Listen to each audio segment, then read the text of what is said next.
At syempre, speaking of yun nga sa panahon ngayon, medyo naguguluhan din ako dahil minsan uulan na malakas, minsan naman talagang grabe matindi ang init ng araw. At kailan nga lang nabalita yung sa South Cotabato na mayroon ding flooding doon. So, alamin natin ang ulat ng panahon hatid ni Amor De Rosa for Panahon TV. Good morning, Amor!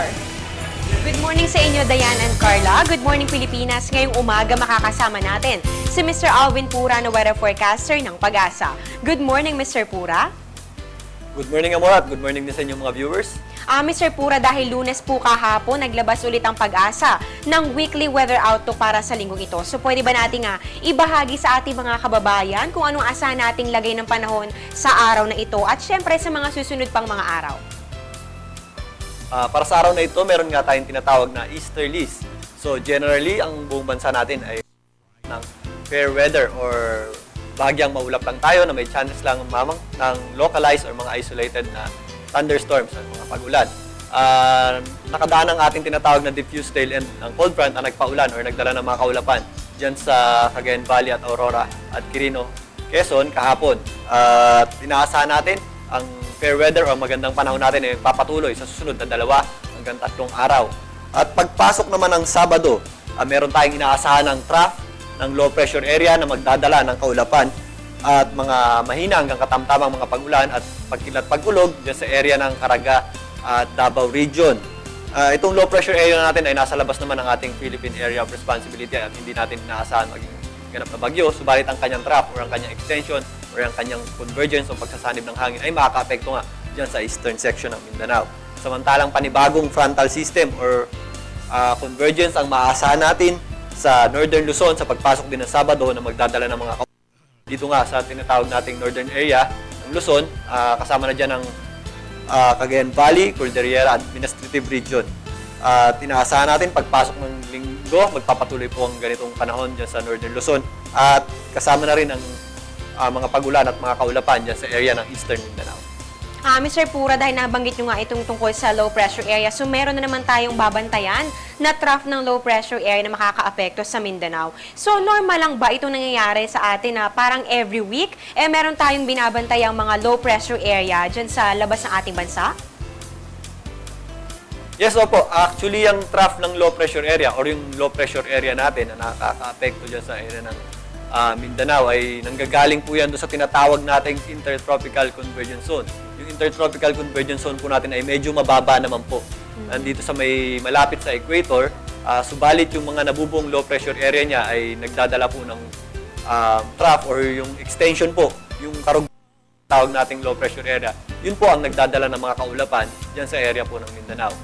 Normal lang po yan sa panahon ngayon or sa ganitong buwan ng Abril.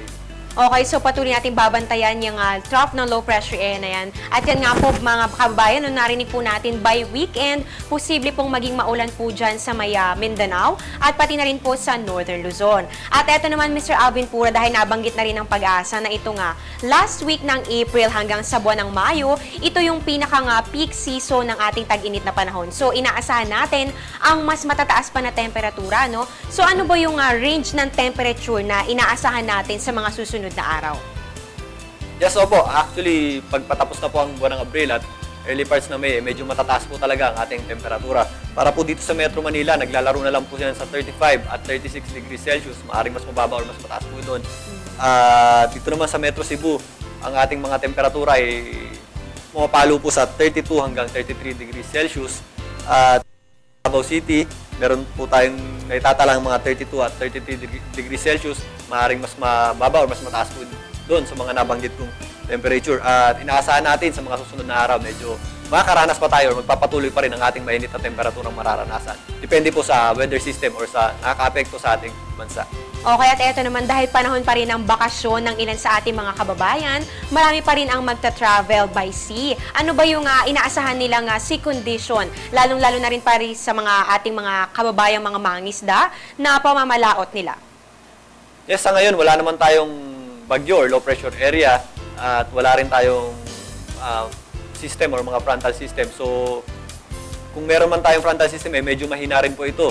Dahil nga po panahon ng tag-init at medyo hindi po malakas ang ating northeasterly na hangin. So, ang kalagayan po ng ating karagatan sa kabuuan po ng ating bansa ay may kalmado naman po at wala rin po tayong nakataas na gale warning or yung babala sa matataas na alon. Okay, yan. Maraming salamat, Mr. Alvin Pura. So, medyo magandang panahon pa po ang ating inaasahan ngayong mga araw na ito. At by weekend nga po ay asahan natin ang mga pagbabago. So, antabayanan pa rin po natin yan dito sa Panahon TV. Meron ba kayong maipapayo, Mr. Alvin Pura, sa ating mga kababayan? Yes, opo. Kung mapapansin natin, patapos na po ang buwan ng Abril at papasok na rin po ang buwan ng Mayo. Sa buwan po ng Mayo, lalong-lalo na po sa kalagitnaan nito, yan na po ang transition period. Magiging pabago-bago na po ang ating mga panahon at magkakaroon na rin po tayo ng mga pag-ulan. Ang ating mga kababayan po ay inaabisuhan natin na kumain po ng maigi, uminom po ng maraming tubig at huwag mong kalimutan po kung posible mag-vitamins po tayo upang makaiwas po tayo sa sakit at maging malusog po ang ating katawan. Okay, ayan, natunghayan po natin si Mr. Alvin Pura na weather forecaster ng Pag-asa. At yan muna ang latest mula dito sa Pag-asa. Ako po si Amor La Rosa. Magandang umaga. Balik sa inyo, Sandro. Maraming salamat sa iyo, Amor.